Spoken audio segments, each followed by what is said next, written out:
In any event, and without preempting the official findings and recommendations of my committee, we are aware of the following remedies and options allowed by the Constitution and existing doctrines of the Supreme Court. Which means the word of the Lord that comes to you as a leader is, prepare the nation for revival. Prepare the nation for a visitation of God. And teach your young, the youths, how to war in the heavenlies.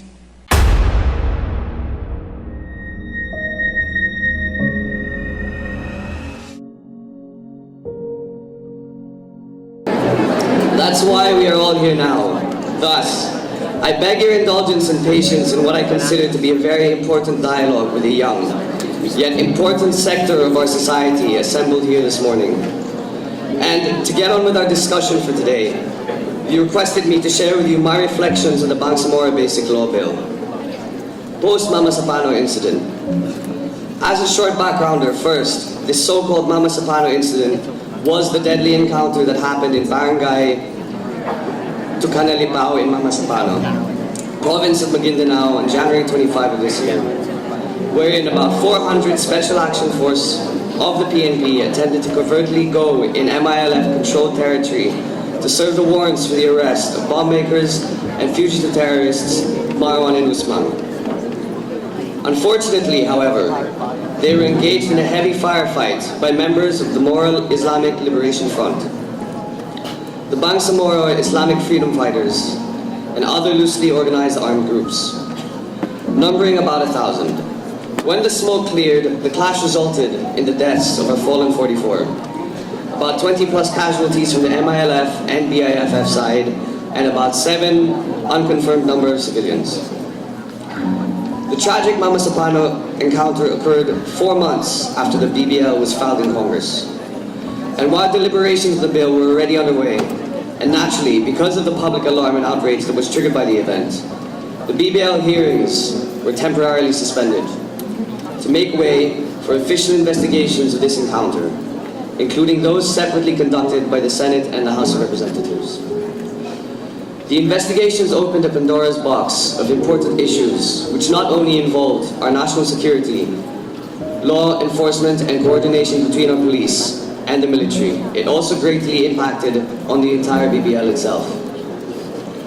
Almost in an instant, tremendous public uproar about the BBL erupted. This was primarily because of the IMLF, which is a group that was prominently involved in the Mama Sapano encounter, happened to be the sole exclusive negotiator of the peace agreement with the government of the Philippines. The peace agreement with the MILF ultimately yielded what is now the bill on the Bangsamoro Basic Law. Of course, the issue of trust cropped up. Paano magpakitiwalaan ang MILF sa kapayapaan sa Muslim Mindanao? Akala ko ba hangad ng mga pag-uusap ay kapayapaan? Kung ating tatandaan, gusto lang naman ng PNP SADHU na magaya ng arrest ng warrants laban sa mga tinaguriang high-value targets. Tapos lumabas pa na ang mga wanted terrorists na ito ay nagtatago at kinukupkup sa mga lugar ng kontrolado ng MILF.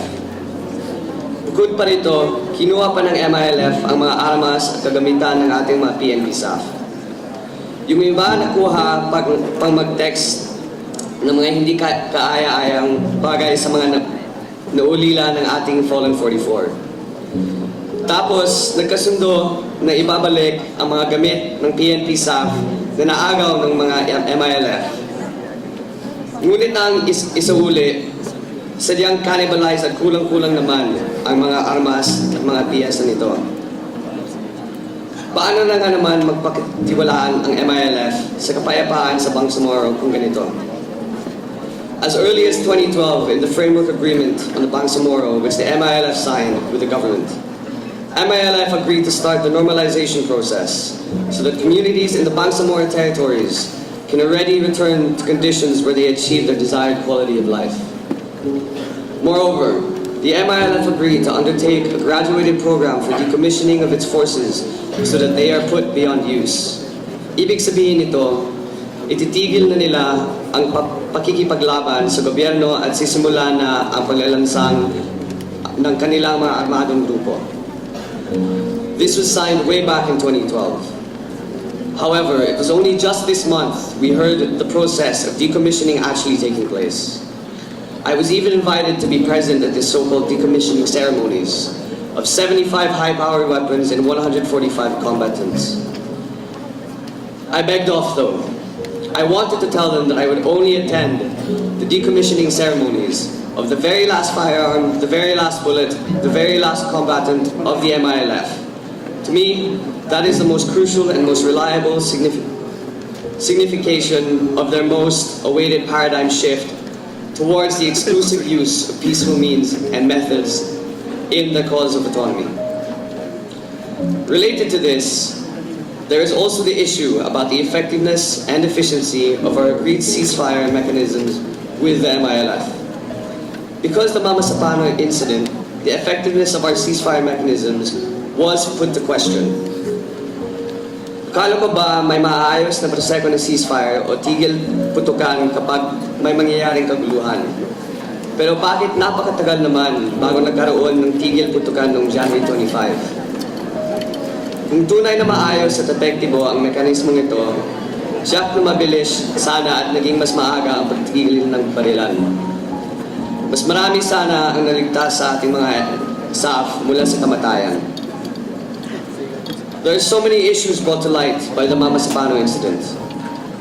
It is indeed very saddening that this tragic event had to happen first, and the lives of 44 brave policemen lost. Before these relevant issues were brought to the attention of the government and of the people, at the very least we are greatly comforted by the thought that our fallen 44 heroes have given their lives not only for the single valiant purpose of bringing fugitives to justice, but more important and transcendental for that reason, that of revealing imperfections, weaknesses, and causes for concern and airs improvement on the part of government and other important personalities. And finally, the numerous agreements and mechanisms in the entire peace process involving Muslim Mindanao.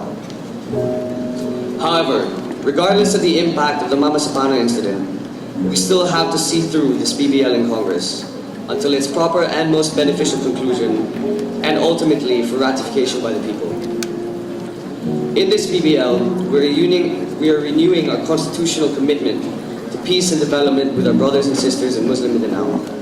And in light of this commitment, we are likewise attempting to recalibrate the terms of the grant of autonomy to Muslim Mindanao, which as of the present time is legally known and legally recognized as an autonomous region in Muslim Mindanao. Of course, we are doing this all in the context of and within the framework of our constitutional democracy. The form of government that is ordained and authorized by our 1987 Constitution is unitary, presidential, republican, and constitutional form of government. On the national level, we have the executive, legislative, and judicial branches. Then on the local level, we have what are called the territorial and political subdivisions of our country, or our local government units like your very own city of Manila. Under the Constitution, our local government units are allowed to enjoy local autonomy, which is in the nature of administrative autonomy or decentralization of administration. They have certain powers allowed under Constitution and further enfleshed under the local government code, and are under the general supervision of the President. But then, our Constitution, which also recognizes what are known as autonomous regions, which are an aggregation of local government units, which share a common and distinctive historical cultural heritage. The only two autonomous regions authorized by the Constitution are the Cordillera region and Muslim Mindanao. These autonomous regions are special in that under the Constitution, they have extensive powers which are not otherwise possessed by ordinary local government units. Based on an enabling law to be enacted by Congress, these extensive powers of the autonomous region would be exercised by the regional government, which would have its own special executive, legislative, and judicial branches. According to the Supreme Court, the autonomy they enjoy is political autonomy, and not merely administrative autonomy. However, notwithstanding the political autonomy, these autonomous regions are very much still part of and are never intended to be separate from the Philippine state. In fact, the Constitution mandates that they shall be within the framework of this Constitution and the national sovereignty as well as territorial integrity of the Republic of the Philippines. Moreover, like ordinary local government units, they are also subject to the general supervision of the President of the Republic. Now, as of this time, only the autonomous region in Muslim Mindanao have been organized. Yung sa Cordilleras, hindi pa. The Cordillera region has not yet been officially organized as an autonomous region, despite 2 attempts by Congress in the past 2 decades. But I am aware that efforts are being made now in the Cordilleras to undertake its 3rd attempt at autonomy, perhaps inspired and buoyed by the whole BBL saga. So again, what we have now is the autonomous region in Muslim Mindanao, or the ARM, under Republic Act number 9054. However, in September last year, Malacanang sent to Congress a draft of a bill entitled Bangsamoro Basic Law, which, as its full title conveyed, sought to abolish the ARM and repeal the existing law, which is RA 9054. In groping to understand the reason behind all this, we go back to what the President had said a few years ago, that the ARM was a failed experiment. Yes, our President said that. Pero ang malaking problema ay lumabas sa aming mga pagdinig sa Senado na marami pala sa probisyon ng BBL ang labag sa ating saligang batas. Okay ba? Kaya ang aking ginawa ay minabuti kong humingi ng isang pauna at pamanggang lecture o sermon mula sa aming dalubhasa sa Senado at saligang batas na si Senador Miriam Santiago. Ang ginawa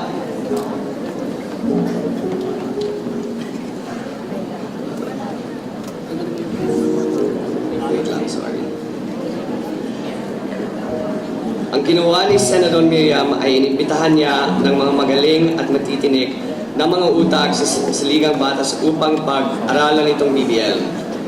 At kung ito na nga ba ay naayon sa ating saligang batas.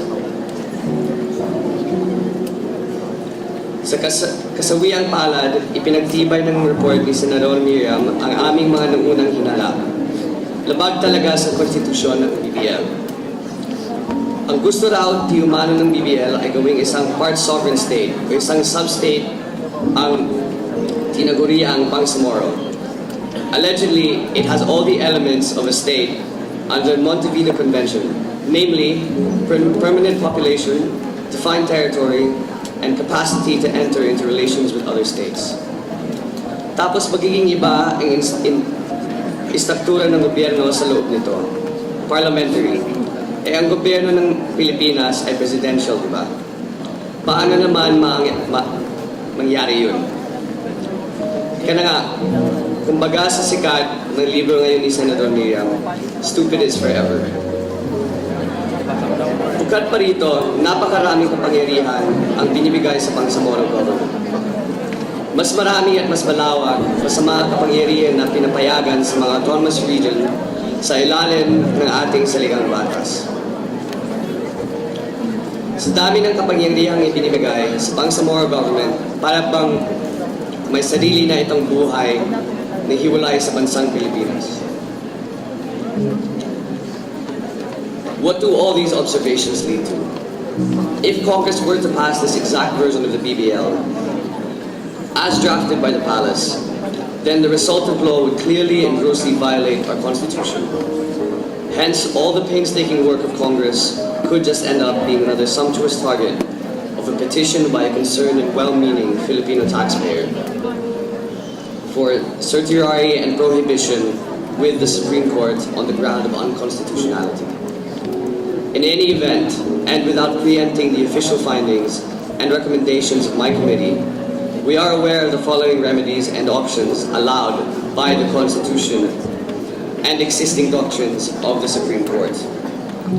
Firstly, the Congress might have to modify and adjust the present version of the BBL in order to align and make it consistent with the Constitution.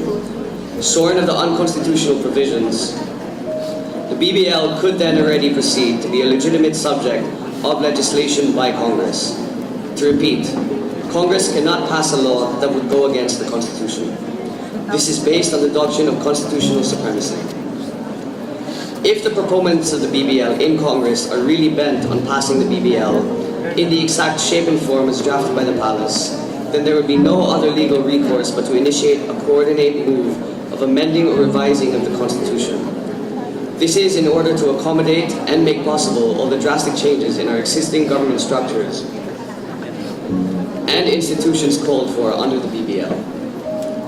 Thus, under Article 17 of the Constitution, said proposed constitutional changes shall be done by Congress either through direct action upon a vote of 3/4 of all of its members or through a constitutional convention. This particular view is shared by eminent legal minds, most notably by former Supreme Court Chief Justice Artemio Panganiban. These are the peaceful, unifying, and constitutional ways of doing it. In the name of peace, let these be done. No shortcuts, no railroading, no threats of violence, no threats of war. Let us do this right, as one nation united by our Constitution and under one flag. Tandaan at isapuso natin ang ating panunumpa sa watawat. Ako ay Filipino, buong katapatang nanunumpa sa watawat ng Pilipinas at sa bansang kanyang sinasagisag, na may dangal, katarungan at kalayaan. On my part, I assure our youth and our posterity that as elected representative of the Filipino people, entrusted with the life and the future the future of our nation, your humble public servant will continue the valiant struggles of our patriots by ensuring that the sovereignty and territorial integrity of our country are kept intact and respected by all, and our people united by a common aspiration for genuine and lasting peace, order, justice, and development, not only in Mindanao, but in our entire country as well. Let me end on that note, my dear students. Thank you for your time and attention. I hope that you were able to pick up important lessons about our topic this morning because of its sheer importance to our life as a nation and to our lives as a Filipino people, especially to you, our youth. As the future of our great land, you shall be inheriting the country and the society that we, your progenitors and forebears, are now shaping and molding in your behalf. What we are doing now is history in the making. And by your active involvement and your insights in the national dialogue, you too can be part of the process in writing this particular chapter in our history. So I urge you to be involved, and I also humbly ask you for your support, your patience, and your understanding.